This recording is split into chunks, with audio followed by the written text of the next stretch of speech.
Multiplex में हत्या। सारा एक फिल्म देखने के लिए एक मल्टीप्लेक्स में जाती है और वहां पर उसकी हत्या कर दी जाती है। डिटेक्टिव मेहुल मल्टीप्लेक्स के पास में ही था, इसलिए वह जल्दी वहां पर पहुंच गया। फिर डिटेक्टिव मेहुल सीसीटीवी फुटेज पर एक नजर डालते हुए मेहुल ने सारा से मिले 3 लोगों की पहचान की। सबसे पहले मेहुल जॉन से पूछता है। जॉन कहता है, मैं सारा के कॉलेज का दोस्त था और लंबे समय के बाद उससे मिला। हमारे पास बस एक छोटी सी बात थी तो मैंने उसे छोड़ दिया। फिर मेहुल जेस से पूछता है। जेस कहती है, मैं उसे नहीं जानती, वह फिल्म स्क्रीन खोजने में असमर्थ थी, इसलिए मैंने उसकी मदद की। जेस के बाद फिर डिटेक्टिव मेहुल ने सैम से पूछताछ की तो सैम ने कहा, मैं उसे नहीं जानती, उसने मुझसे समय पूछा और फिर मैं चली गई। इन तीनों को सुनने और अपराध स्थल को देखने के बाद क्या आप अनुमान लगा सकते हैं कि हत्यारा कौन है?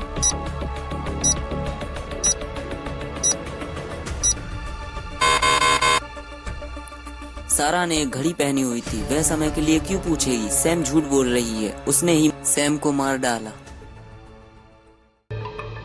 एक बुरी सुबह। सोमवार सुबह जेली के घर पर जेली का शव मिला।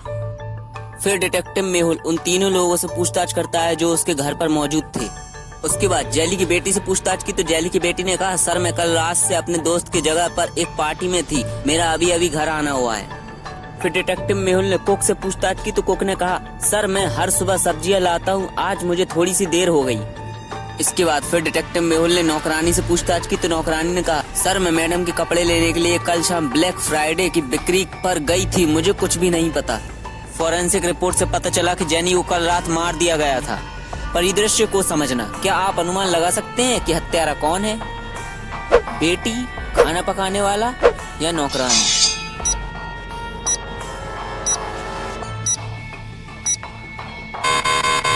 नौकरानी ने उसे कल शाम के बारे में बताया, जिसका अर्थ है कि वह जानती थी कि हत्या कल रात हुई थी। हत्या नौकरानी ने की है। अंतिम सौंदर्य प्रतियोगिता। सारा ने एक सौंदर्य प्रतियोगिता जीती। प्रतियोगिता लगभग 10 बजे समाप्त हो गई थी, जिसके बाद सारा वॉशरूम में चली गई और उसकी हत्या कर दी गई। डिटेक्टिव मेहुल मामले को हल करने के लिए अपराध स्थल पहुंचता है और 2 चीजों को देखता है। सबसे पहले सारा का मुकुट गायब था। सारा की घड़ी और सारा और हत्यारे के बीच लड़ाई के संकेत देती थी। सारा की घड़ी खराब हो चुकी है, जिसमें 10:04 हो रहे हैं, जो शायद सारा के मरे हुए का टाइम है। इसके बाद डिटेक्टिव मेहुल 3 संदिग्धों से पूछताछ करता है। पहली प्रतियोगी कहती है, सर मैं अपने प्रेमी के साथ तस्वीरें ले रही थी। फिर कैमरामैन बोलता है। कैमरामैन कहता है, सर मैं सभी प्रतियोगी की तस्वीरें ले रहा था। इसके बाद आयोजक बोलता है, सर मैं एक वीडियो कॉल पर अपनी पत्नी से बात कर रहा था। इन संदिग्धों के बयानों और तस्वीर को देखते हुए क्या आप अनुमान लगा सकते हैं कि हत्यारा कौन है? कैमरामैन, आयोजक या फिर प्रतियोगी?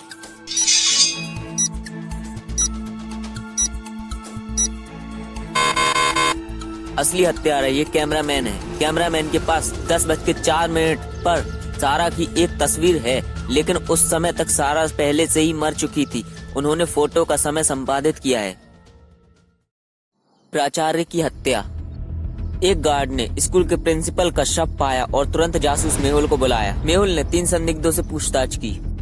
जब नौकरानी से पूछा गया तो नौकरानी ने कहा, सर मैं पुस्तकालय में काम कर रही थी, आप इसे लाइब्रेरी में कैमरे में चेक कर सकते हैं। टीचर ने कहा, मैं पत्रक में थी।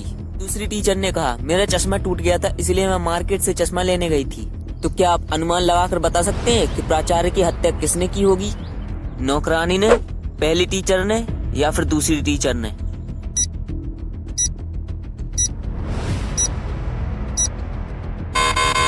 असली खूनी ये दूसरी टीचर है। उसके टूटे हुए चश्मे प्रिंसिपल के कार्यालय में पाए गए थे। कौन झूठ बोल रहा है?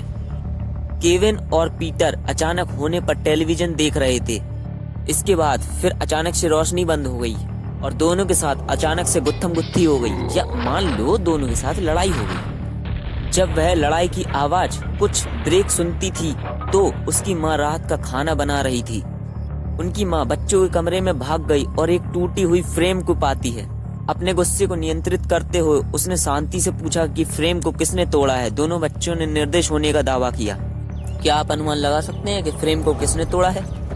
केविन ने या फिर पीटर ने?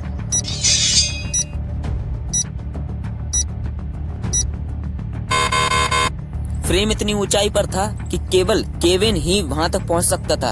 उसने फ्रेम तोड़ दिया